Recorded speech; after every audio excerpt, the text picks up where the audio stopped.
नमस्कार। आप सभी को नवरात्रि के पावन पर्व की बहुत बहुत शुभकामनाएं। कार्यक्रम में मेरे साथ उपस्थित देश के गृह मंत्री श्री अमित शाह जी, राष्ट्रीय मानव अधिकार आयोग के चेयरपर्सन जस्टिस श्री अरुण कुमार मिश्रा जी, केंद्रीय गृह राज्य मंत्री श्री नित्यानंद राय जी, मानव अधिकार आयोग के अन्य सम्मानित सदस्यगण, राज्य मानव अधिकारी आयोग के सभी अध्यक्षगण, उपस्थित सुप्रीम कोर्ट के सभी माननीय आदरणीय जज महोदय, सदस्यगण, यूएन एजेंसी के सभी प्रतिनिधि, सिविल सोसाइटी से जुड़े साथियों, अन्य सभी महानुभाव, भाई और बहनों, आप सभी को राष्ट्रीय मानव अधिकार आयोग के 28वें स्थापना दिवस की हार्दिक बधाई। ये आयोजन आज एक ऐसे समय हो रहा है जब हमारा देश अपनी आजादी का अमृत महोत्सव मना रहा है। भारत के लिए मानव अधिकारों की प्रेरणा का, मानव अधिकार के मूल्यों का बहुत बड़ा स्रोत आजादी के लिए हमारा आंदोलन, हमारा इतिहास है। हमने सदियों तक अपने अधिकारों के लिए संघर्ष किया। एक राष्ट्र के रूप में, एक समाज के रूप में अन्याय अत्याचार का प्रतिरोध किया। एक ऐसे समय में जब पूरी दुनिया विश्व युद्ध की हिंसा में झुलस रही थी, भारत ने पूरे विश्व को अधिकार और अहिंसा का मार्ग सुझाया। हमारे पूज्य बापू को देश ही नहीं बल्कि पूरा विश्व मानव अधिकारों और मानवीय मूल्यों के प्रतीक के रूप में देखता है। ये हम सबका सौभाग्य है कि आज अमृत महोत्सव के जरिए हम महात्मा गांधी के उन मूल्यों और आदर्शों को जीने का संकल्प ले रहे हैं। मुझे संतोष है कि राष्ट्रीय मानव अधिकार आयोग भारत के इन नैतिक संकल्पों को ताकत दे रहा है, अपना सहयोग कर रहा है। साथियों, भारत आत्मवत् सर्वभूतेषु के महान आदर्शों को, संस्कारों को लेकर, विचारों को लेकर चलने वाला देश है।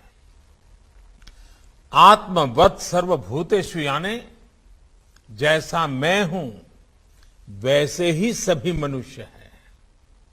मानव मानव में, जीव जीव में भेद नहीं है। जब हम इस विचार को स्वीकार करते हैं तो हर तरह की खाई भर जाती है। तमाम विविधताओं के बावजूद भारत के जनमानस ने इस विचार को हजारों सालों में जीवंत बनाए रखा। इसलिए सैकड़ों वर्षों की गुलामी के बाद भारत जब आजाद हुआ तो हमारे संविधान द्वारा की गई समानता और मौलिक अधिकारों की घोषणा उतनी ही सहजता से स्वीकार हुई। साथियों, आजादी के बाद भी भारत ने लगातार विश्व को समानता और मानवाधिकारों से जुड़े विषयों पर नया पर्सपेक्टिव दिया है, नया विजन दिया है। बीते दशकों में ऐसे कितने ही अवसर विश्व के सामने आए हैं जब दुनिया भ्रमित हुई है, भटकी है, लेकिन भारत मानव अधिकारों के प्रति हमेशा प्रतिबद्ध रहा है, संवेदनशील रहा है।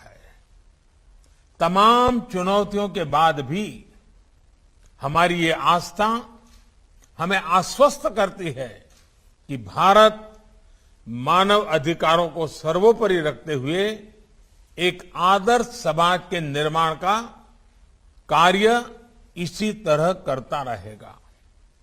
साथियों, आज देश सबका साथ, सबका विकास, सबका विश्वास और सबका प्रयास के मूल मंत्र पर चल रहा है। ये एक तरह से मानव अधिकार को सुनिश्चित करने की ही मूल भावना है। अगर सरकार कोई योजना शुरू करे और उसका लाभ कुछ को मिले, कुछ को ना मिले, तो अधिकार का विषय खड़ा होगा ही। और इसलिए हम हर योजना का लाभ सभी तक पहुंचे, इस लक्ष्य को लेकर चल रहे हैं। जब भेदभाव नहीं होता, जब पक्षपात नहीं होता, पारदर्शिता के साथ काम होता है, तो सामान्य मानवीय के अधिकार भी सुनिश्चित होते हैं।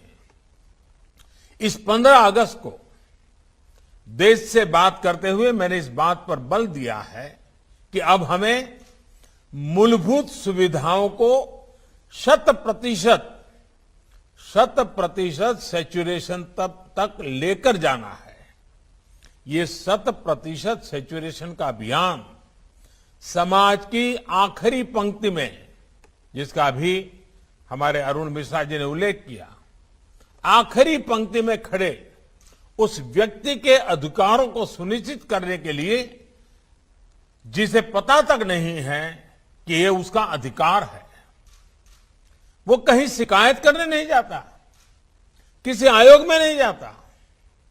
अब सरकार गरीब के घर जाकर गरीब को सुविधाओं से जोड़ रही है। साथियों, जब देश का एक बड़ा वर्ग अपनी आवश्यकताओं को पूरा करने में ही संघर्षरत रहेगा, तो उसके पास अपने अधिकारों और अपनी आकांक्षाओं के लिए कुछ करने का ना तो समय बचेगा, ना ऊर्जा और ना ही इच्छा शक्ति। और हम सब जानते हैं, गरीब की जिंदगी में हम अगर बारीकी से देखें तो जरूरत ही उसकी जिंदगी होती है, और जरूरत की पूर्ति के लिए वो अपना जीवन का पल पल, शरीर का कण कण खपाता रहता है। और जब जरूरतें पूरी ना हो तब तक तो उसको ये अधिकार के विषय तक वो पहुंच ही नहीं पाता है। जब गरीब अपनी मूलभूत सुविधाओं, और जिसका अभी अमित भाई ने बड़े विस्तार से वर्णन किया, जैसे शौचालय, बिजली, स्वास्थ्य की चिंता, इलाज की चिंता, इन सब से जूझ रहा हो और कोई उसके सामने जाकर उसके अधिकारों की लिस्ट गिनाने लगे, तो गरीब सबसे पहले यही पूछेगा कि क्या ये अधिकार उसकी आवश्यकताएं पूरी कर पाएंगे। कागज में दर्ज अधिकारों को गरीब तक पहुंचाने के लिए पहले उसकी आवश्यकता की पूर्ति किया जाना बहुत जरूरी है। जब आवश्यकताएं पूरी होने लगती हैं, तो गरीब अपनी ऊर्जा अधिकारों की तरफ लगा सकता है, अपने अधिकार मांग सकता है। और हम सब इस बात से भी परिचित हैं कि जब आवश्यकता पूरी होती है, अधिकारों के प्रति सतर्कता आती है, तो फिर आकांक्षाएं भी उतनी ही तेजी से बढ़ती है। ये आकांक्षाएं जितनी प्रबल होती है, उतना ही गरीब को गरीबी से बाहर निकलने की ताकत मिलती है। गरीबी के दुष्चक्र से बाहर निकलकर वो अपने सपने पूरे करने की ओर बढ़ चलता है। इसलिए जब गरीब के घर शौचालय बनता है, उसके घर बिजली पहुंचती है, उसे गैस कनेक्शन मिलता है, तो ये सिर्फ एक योजना का उस तक पहुंचना ही नहीं होता। ये योजनाएं उसकी आवश्यकता पूरी कर रही हैं, उसे अपने अधिकारों के प्रति जागरूक कर रही हैं, उसमें आकांक्षा जगा रही है। साथियों, गरीब को मिलने वाली ये सुविधाएं उसके जीवन में डिग्निटी ला रही है, उसकी गरिमा बढ़ा रही है। जो गरीब कभी शौच के लिए खुले में जाने को मजबूर था, अब गरीब को जब शौचालय मिलता है तो उसे डिग्निटी भी मिलती है। जो गरीब कभी बैंक के भीतर जाने की हिम्मत नहीं जुटा पाता था, उस गरीब का जब जनधन अकाउंट खुलता है तो उसमें हौसला आता है, उसकी डिग्निटी बढ़ती है। जो गरीब कभी डेबिट कार्ड के बारे में सोच भी नहीं पाता था, उस गरीब को जब रुपे कार्ड मिलता है, जेब में जब रुपे कार्ड होता है तो उसकी डिग्निटी बढ़ती है। जो गरीब कभी गैस कनेक्शन के लिए सिफारिशों पर आश्रित था, उसे जब घर बैठे उज्ज्वला कनेक्शन मिलता है तो उसकी डिग्निटी बढ़ती है। जिन महिलाओं को पीढ़ी दर पीढ़ी प्रॉपर्टी पर मालिकाना हक नहीं मिलता था, जब सरकारी आवास योजना का घर उनके नाम पर होता है तो उन माताओं बहनों की डिग्निटी बढ़ती है। साथियों, बीते वर्षों में देश ने अलग अलग वर्गों में अलग अलग स्तर पर हो रहे इनजस्टिस को भी दूर करने का प्रयास किया है। दशकों से मुस्लिम महिलाएं 3 तलाक के खिलाफ कानून की मांग कर रही थी। हमने ट्रिपल तलाक के खिलाफ कानून बनाकर मुस्लिम महिलाओं को नया अधिकार दिया है। मुस्लिम महिलाओं को हज के दौरान महरम की बाध्यता से मुक्त करने का काम भी हमारी ही सरकार ने किया है। साथियों, भारत की नारी शक्ति के सामने आजादी के इतने दशकों बाद भी अनेक रुकावटें बनी हुई थी। बहुत से सेक्टर्स में उनकी एंट्री पर पाबंदी थी।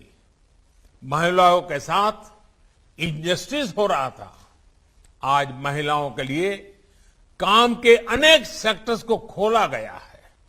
वो 24 घंटे सुरक्षा के साथ काम कर सके, इसे सुनिश्चित किया जा रहा है। दुनिया के बड़े बड़े देश ऐसा नहीं कर पा रहे हैं, लेकिन भारत आज करियर वुमेन को 26 हफ्ते की पेड मैटरनिटी लीव दे रहा है। साथियों, जब उस महिला को 26 सप्ताह की छुट्टी मिलती है ना, वो एक प्रकार से वो नवजात बच्चे के अधिकार की रक्षा करता है। उसका अधिकार है उसकी मां के साथ जिंदगी बिताने का, वो अधिकार उसको मिलता है। शायद अभी तक तो हमारे कानून की किताबों में सारे उल्लेख नहीं आए होंगे। साथियों, बेटियों की सुरक्षा से जुड़े भी अनेक कानूनी कदम बीते सालों में उठाए गए हैं। देश के 700 से अधिक जिलों में वन स्टॉप सेंटर्स चल रहे हैं, जहां एक ही जगह पर महिलाओं को मेडिकल सहायता, पुलिस सुरक्षा, साइको सोशल काउंसलिंग, कानूनी मदद और अस्थायी आश्रय दिया जाता है। महिलाओं के साथ होने वाले अपराधों की जल्द से जल्द सुनवाई हो, इसके लिए देश भर में 650 से ज्यादा फास्ट ट्रैक कोर्ट्स बनाई गई है। रेप जैसे जघन्य अपराध के लिए मौत की सजा का प्रावधान भी किया गया है। Medical termination of pregnancy act, इसमें संशोधन करके महिलाओं को एबॉर्शन से जुड़ी स्वतंत्रता दी गई है। सुरक्षित और कानूनी एबॉर्शन का रास्ता मिलने से महिलाओं के जीवन पर संकट भी कम हुआ है और प्रताड़ना से भी मुक्ति मिली है। बच्चों से जुड़े अपराधों पर लगाम लगाने के लिए भी कानूनों को कड़ा किया गया है। नई फास्ट ट्रैक कोर्ट्स बनाई गई है। साथियों, हमारे दिव्यांग भाई बहनों की क्या शक्ति है, ये हमने हाल के पैरालंपिक में फिर अनुभव किया है। बीते वर्षों में दिव्यांगों को सशक्त करने के लिए भी कानून बनाए गए हैं, उनको नई सुविधाओं से जोड़ा गया है। देश भर में हजारों भवनों को, सार्वजनिक बसों को, रेलवे को दिव्यांगों के लिए सुगम हो, लगभग 700 वेबसाइट्स को दिव्यांगों के अनुकूल तैयार करना हो, दिव्यांगों की सुविधा के लिए विशेष सिक्के जारी करना हो, करेंसी नोट भी, आपको शायद कई लोगों को मालूम नहीं होगा, अब जो हमारी नई करेंसी है उसमें दिव्यांग यानी जो प्रज्ञाचक्षु हमारे भाई बहन हैं वे उसको स्पर्श करके ये करेंसी नोट कितनी कीमत की है वो तय कर सकते हैं। ये व्यवस्था की गई है। शिक्षा से लेकर स्किल्स से लेकर अनेक संस्थान और विशेष पाठ्यक्रम बना रहा हो, इस पर बीते वर्षों में बहुत जोर दिया गया है। हमारे देश की अनेक भाषाएं हैं, अनेक बोलियां हैं और वैसा ही स्वभाव हमारे साइनेजेज में था। मूक बधिर हमारे दिव्यांगजन जो है, अगर वो गुजरात में जो साइनेजेज देखता है, महाराष्ट्र में अलग, गोवा में अलग, तमिलनाडु में अलग, भारत ने इस समस्या का समाधान करने के लिए पूरे देश के लिए एक साइनेजेज की व्यवस्था की, कानूनन की और उसकी प्रेरित ट्रेनिंग का। ये उनके अधिकारों की चिंता और एक संवेदनशील अभिगम का परिणाम है। हाल ही में ही देश की पहली साइन लैंग्वेज डिक्शनरी और ऑडियो बुक की सुविधा देश के लाखों दिव्यांग बच्चों को दी गई है, जिससे वे ई लर्निंग से जुड़ सके। इस बार जो नई नेशनल एजुकेशन पॉलिसी आई है उसमें भी इस बात को विशेष रूप से ध्यान रखा गया है। इसी तरह ट्रांसजेंडर व्यक्तियों को भी बेहतर सुविधाएं और समान अवसर देने के लिए transgender persons protection of rights कानून बनाया गया है। गुमंतु और अर्धगुमंतु समुदायों के लिए भी डेवलपमेंट एंड वेलफेयर बोर्ड की स्थापना की गई है। लोक अदालतों के माध्यम से लाखों पुराने केसेस का निपटारा होने से अदालतों का बोझ भी कम हुआ है और देशवासियों की भी बहुत मदद मिली है। ये सारे प्रयास समाज में हो रहे इनजस्टिस को दूर करने में बड़ी भूमिका निभा रहे हैं। साथियों, हमारे देश ने कोरोना की इतनी बड़ी महामारी का सामना किया, सदी की इतनी बड़ी आपदा जिसके आगे दुनिया के बड़े बड़े देश भी डगमगा गए। पहले की महामारियों का अनुभव है कि जब इतनी बड़ी आबादी त्रासदी आती है, इतनी बड़ी आबादी हो, तो उसके साथ समाज में अस्थिरता भी जन्म लेती है। लेकिन देश के सामान्य मानवीय के अधिकारों के लिए भारत ने जो गया, उसने तमाम आशंकाओं को गलत साबित कर दिया। ऐसे कठिन समय में भी भारत ने इस बात का प्रयास किया कि एक भी गरीब को भूखा नहीं रहना पड़े। दुनिया के बड़े बड़े देश नहीं कर पा रहे, लेकिन आज भी भारत 80 करोड़ लोगों को मुफ्त अनाज मुहैया करा रहा है। भारत ने इसी कोरोना काल में गरीबों, असहायों, बुजुर्गों को सीधे उनके खातों में आर्थिक सहायता दी है। प्रवासी श्रमिकों के लिए one nation one ration card की सुविधा भी शुरू की गई है, ताकि वो देश में कहीं भी जाए उन्हें राशन के लिए भटकना न पड़े। भाई और बहनों, मानवीय संवेदना और संवेदनशीलता को सर्वोपरि रखते हुए सबको साथ लेकर चलने के ऐसे प्रयासों ने देश के छोटे किसानों को बहुत बल दिया है। आज देश के किसान किसी तीसरे से कर्ज लेने के लिए मजबूर नहीं है। उनके पास किसान सम्मान निधि की ताकत है, फसल बीमा योजना है, उन्हें बाजार से जोड़ने वाली नीतियां हैं। इसका परिणाम यह है कि संकट के समय भी देश के किसान रिकॉर्ड फसल उत्पादन कर रहे हैं। जम्मू कश्मीर और नॉर्थ ईस्ट का उदाहरण भी हमारे सामने है। इन क्षेत्रों में आज विकास पहुंच रहा है। यहां के लोगों का जीवन स्तर बेहतर बनाने का गंभीरता से प्रयास हो रहा है। ये प्रयास मानव अधिकारों को भी उतना ही सशक्त कर रहे हैं। साथियों, मानव अधिकारों से जुड़ा एक और पक्ष है जिसकी चर्चा मैं आज करना चाहता हूं। हाल के वर्षों में मानव अधिकार की व्याख्या कुछ लोग अपने अपने तरीके से अपने अपने हितों को देखकर करने लगे हैं।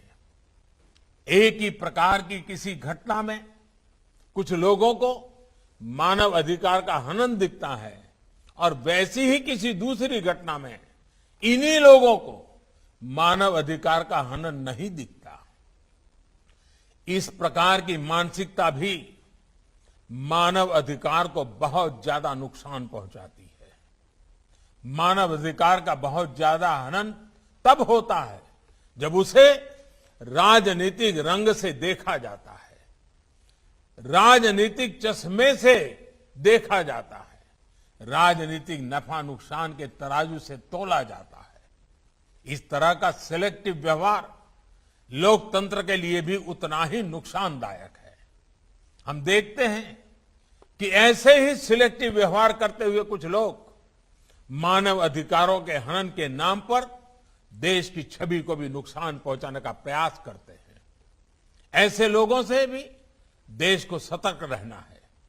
साथियों, आज जब विश्व में मानव अधिकारों की बात होती है तो उसका केंद्र इंडिविजुअल राइट्स होते हैं, व्यक्तिगत अधिकार होते हैं।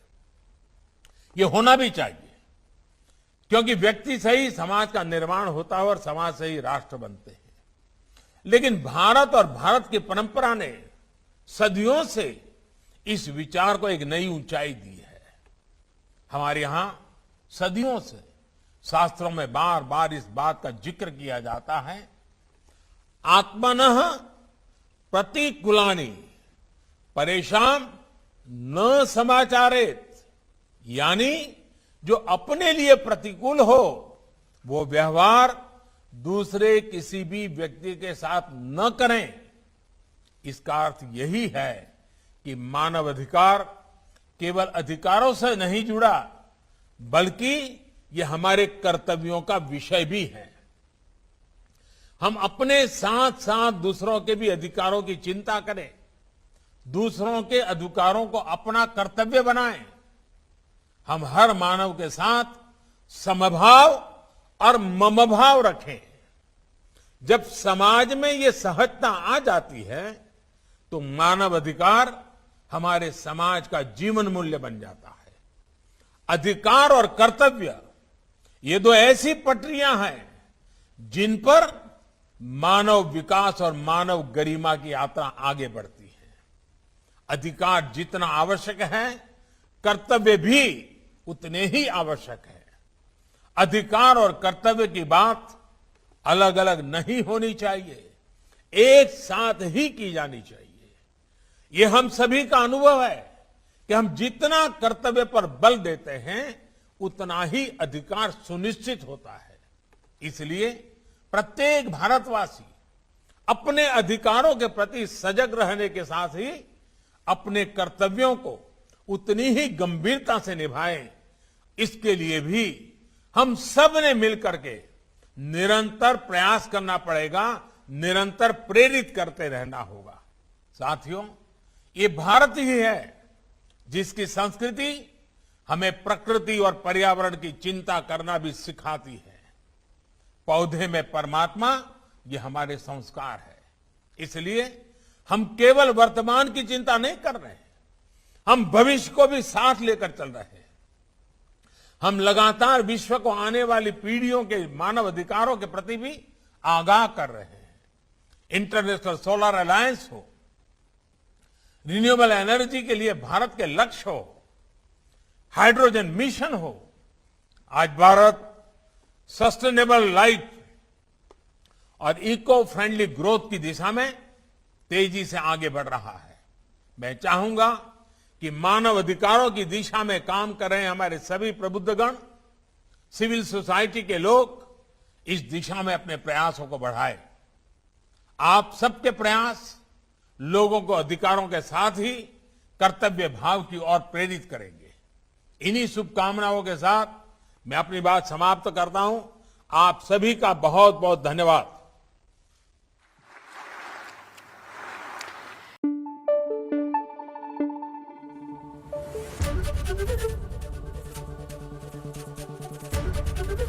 एबीपी न्यूज आपको रखे आगे।